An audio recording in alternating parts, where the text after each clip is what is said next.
Welcome to CLC daily tips by PC3 chemicals.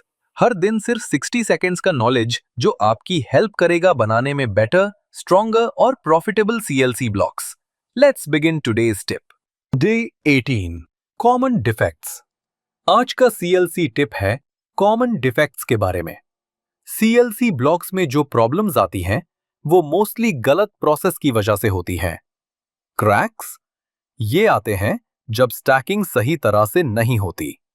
हनीकोमिंग and dusting होता है poor mixing के वजह से। अनइवन सरफेस तब होता है जब मोल्ड प्रॉपरली क्लीन नहीं किया गया हो। हमेशा प्रॉब्लम के रूट कॉज को फिक्स करो, सिर्फ सिम्टम्स को नहीं। तो दोस्तों, आज का CLC टिप बस इतना ही। और याद रखिए, नॉलेज शेयर करने से ही बढ़ता है।